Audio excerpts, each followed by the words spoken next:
me. I've got Brodie and I've got Pete. They're from Church in the Marketplace at Bondi. Do you want to say hi to everybody? G'day everyone, great to be with you.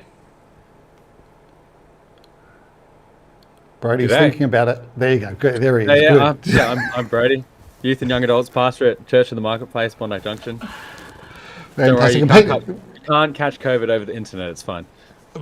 Good. I haven't got my face mask on, so we're at least socially distanced enough to be able to do this, so that's all right. So, Pete, do you want to tell us about yourself?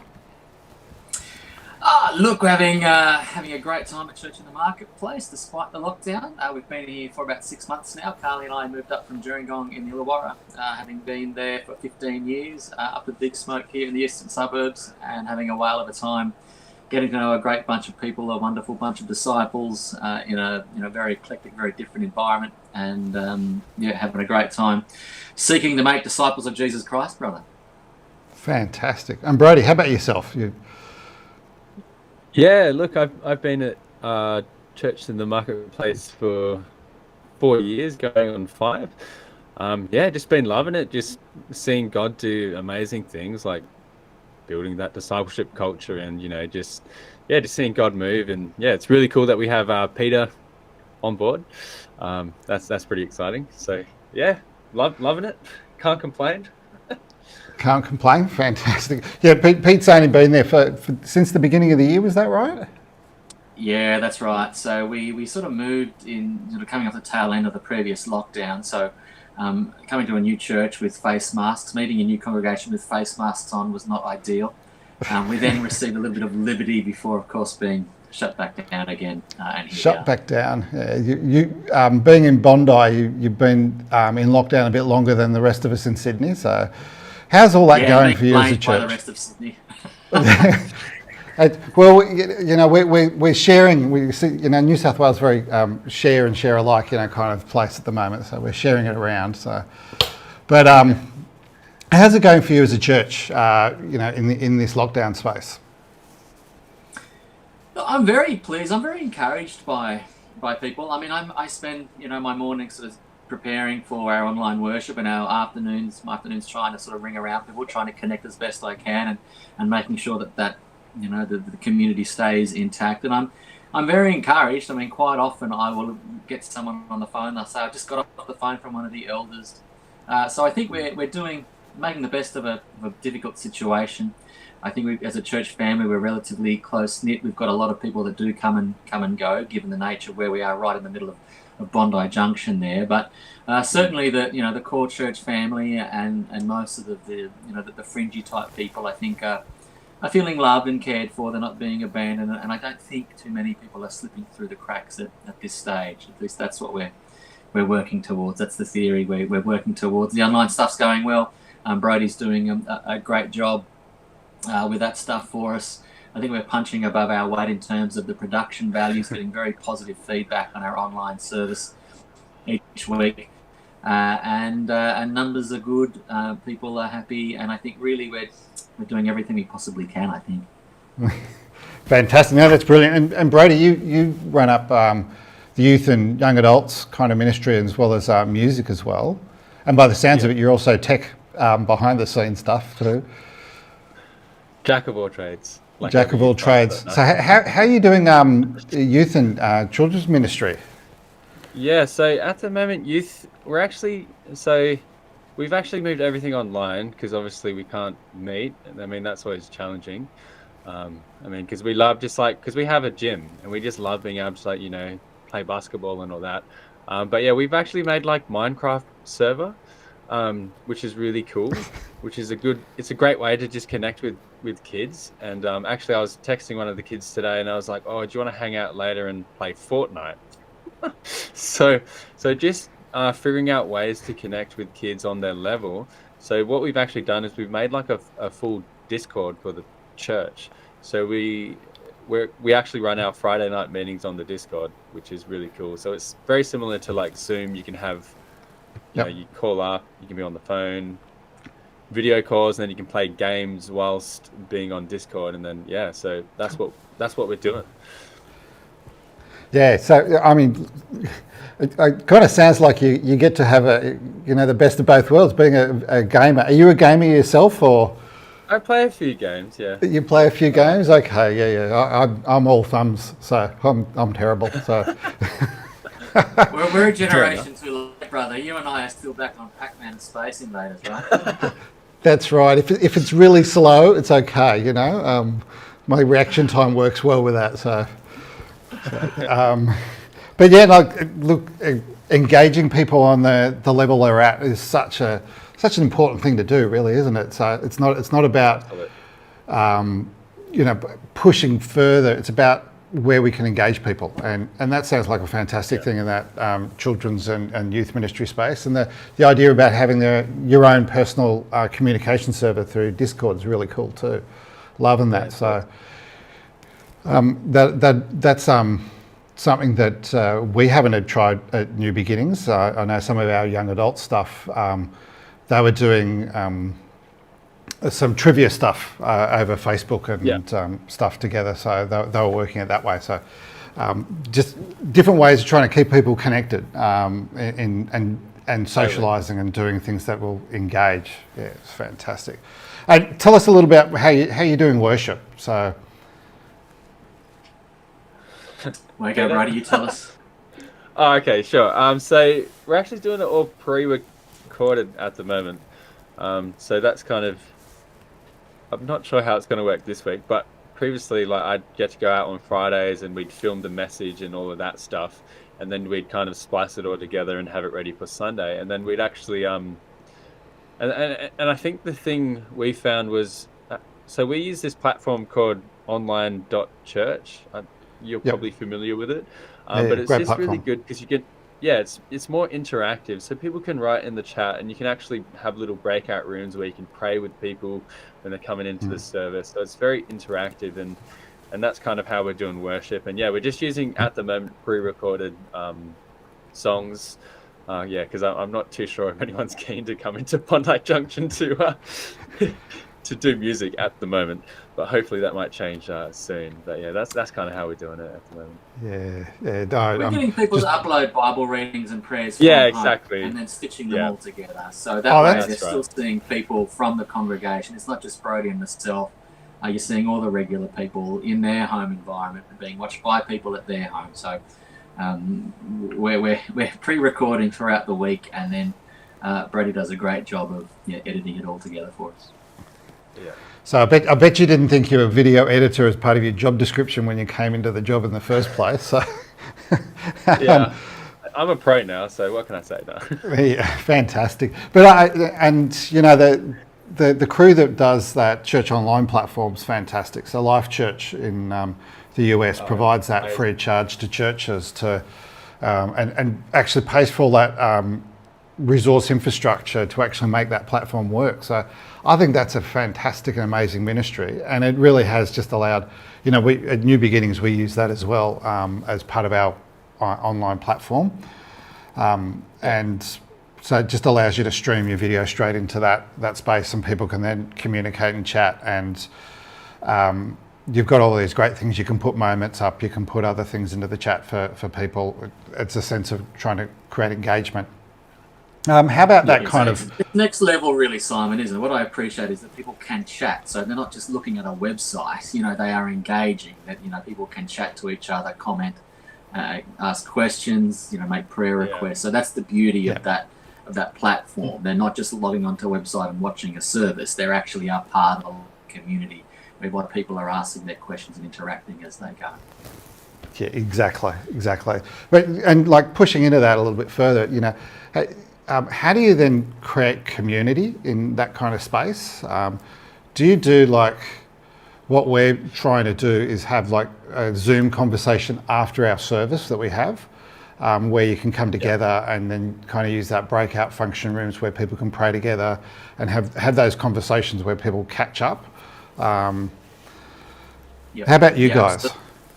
Yeah, absolutely. Look, we're doing virtual morning tea, so we let everyone know in the live stream, hey, stick around Here's the link to the Zoom room. Please go and grab a cup of tea, grab a bicky, and come and join us for a virtual morning tea straight after the service. So that's a way we're doing it. But we're also doing it midweek as well. So Monday to Friday, every morning at 9 o'clock, just for half an hour, 9 to 9:30, we're making that Zoom room available to anybody in our church who wants to come on and touch base, just want to have a little bit of human interaction.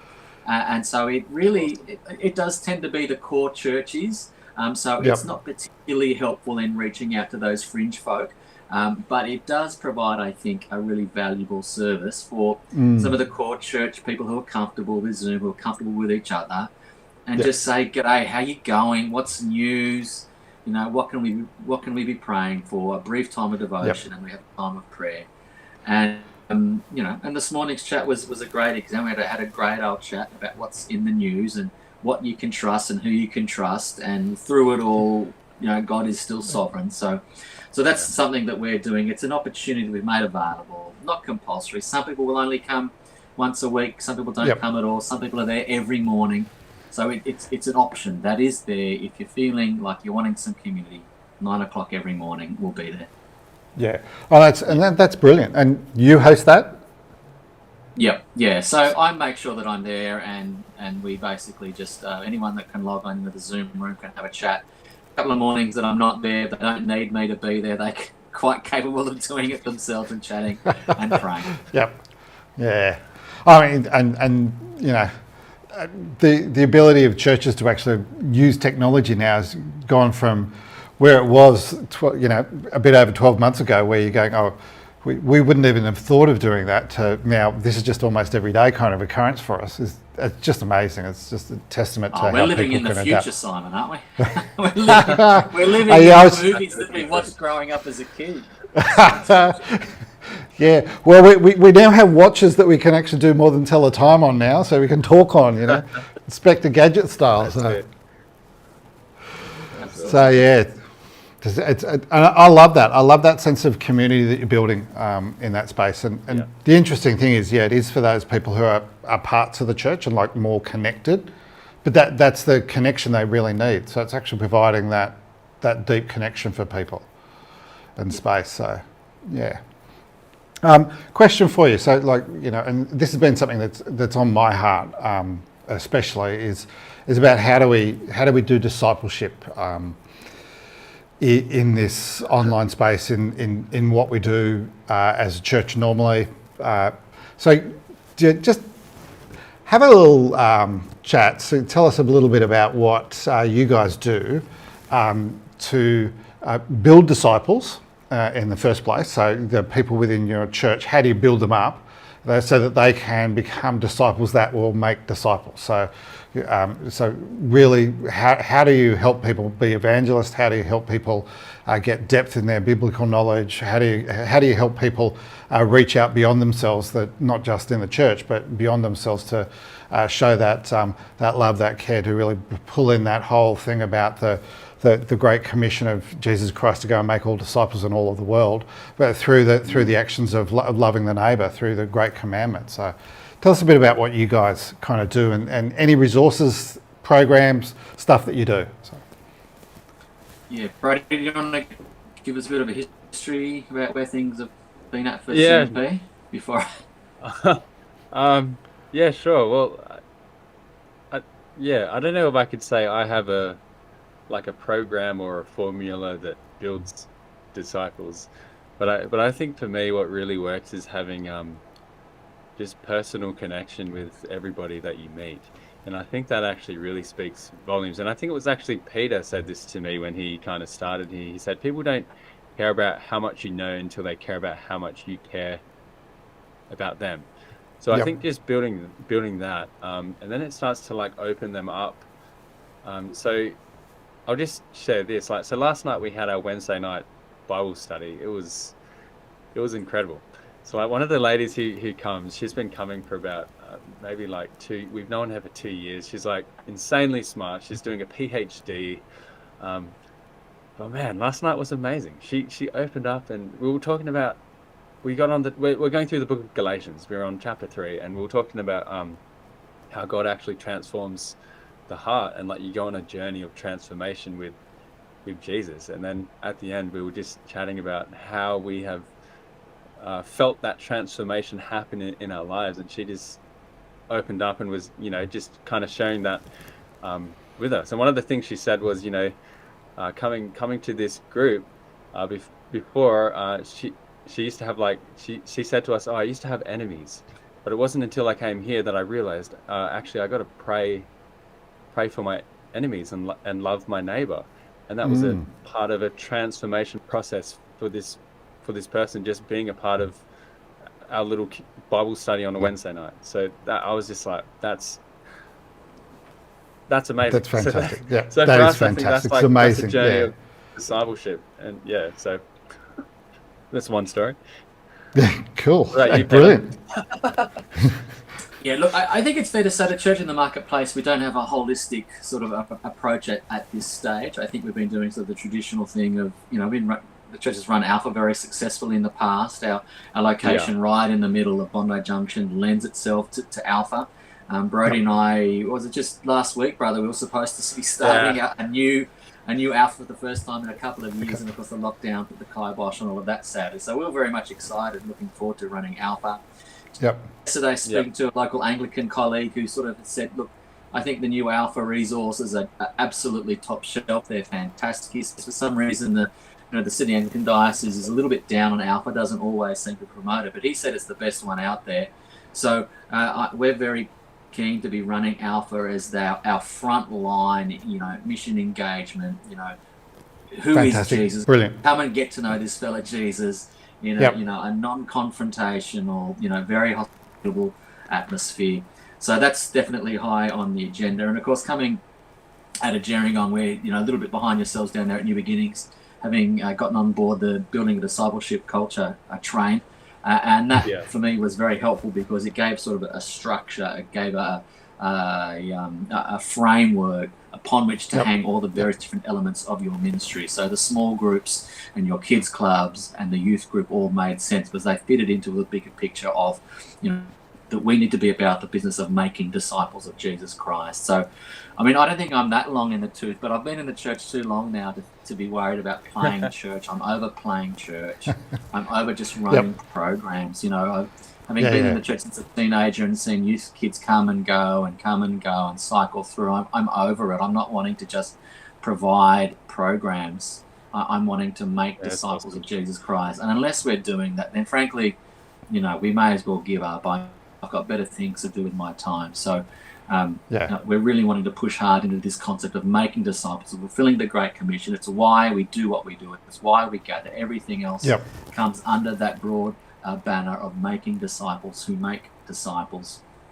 And it has to come from the top. It really has to come from the pulpit. So I think the congregation is starting to pick up on my language that I just use discipling a lot. They must be already starting to get sick of the... I stop talking about Christians and start talking about followers of Jesus Christ. Anyone can call themselves a Christian, but what we're interested in Church in the Marketplace is genuine Digidai followers of Jesus Christ, disciples of Jesus Christ, learners and apostles who are called and then sent. So that is the language that I use. It has to come from the pulpit. And my prayer is that will then trickle down. And we've got a lot of work to do yet. Small groups is something that we need to lift our game with. I think that we don't have enough in our congregation. I don't know whether it's partially an Eastern Suburbs contextual thing. Some people are telling me that it is. I'm not so sure. I just think Australia broadly is really hard missional ground. I don't think we need to be beating ourselves up about it. Modern Aussies are just, they love their stuff and they're consumed with what I call the great distraction of modern 21st century Western life with all of their things. It's just hard missional ground. I don't think the Eastern Suburbs is particularly special, but certainly, it's an hour on Sunday isn't enough. You need to be, setting aside time in a small group where you can be discipled and disciple and receive that pastoral care that makes church. Yeah, and one of the things I've said is about people often come to places like the Eastern Suburbs and places like Cronulla. They come for the lifestyle. They're not actually coming here to be a part of a church or anything. They're coming for that beach lifestyle, that place about being, in Bondi, everything that goes on there. So it's actually about part of their identity is their location they live in. So, starting to then break down some of that for people in the community that you're starting to talk to. It's your identity is not in your location. Your identity is not in the fact that you can walk on the beach or anything like that. Your identity is found in Christ. There's actually a massive shift for people. And that's probably some of our biggest challenges for people, is that your identity is not found in the goods you own or the location you live in or the job you have. Your identity is found in Christ. I fully get you on that preaching all about discipleship. My New Beginnings will have copped the whole year's worth of just walking slowly through the Gospel of Mark and looking at how Jesus just brought the disciples in and then started to teach them about being disciples and what it meant to actually follow, and just listening to Jesus Christ and actually doing what Jesus did and patterning their life on his behaviour. And so we just spent a whole year just walking through that slowly. So fantastic journey to be on. And it is changing when the message is consistent and comes through from all the way from the front through everything you do. It starts to develop that culture and cultural change within a church. Fantastic, guys, doing really well. Loving it. So, as we round out about now, is there kind of a blessing, a challenge, something you'd want to say to the church folks out there that will tap in and listen to this little bit of a chat session together? So, what would you want to encourage them on? Look, I'm like yourself. I'm working our way through Mark's Gospel at the moment. I'm sort of lectionary. I'm a week or two behind. I don't follow it, but I mean, this Sunday I'm going to be preaching on Jesus walking on water and coming out to the disciples who were straining at the oars. There's a little phrase that I'm picking up on this Sunday. They were straining at the oars and not making any progress. The wind was against them. He'd fed the 5,000. He sends them across the lake, and the wind whips up, and they're straining at the oars. And it really spoke to the current situation where it feels like I'm straining at the oars. Churches, we're doing our best. We're motoring, and we're not getting anywhere because we can't even meet. I can't have a coffee with someone. I can't go into someone's home and share their life with them.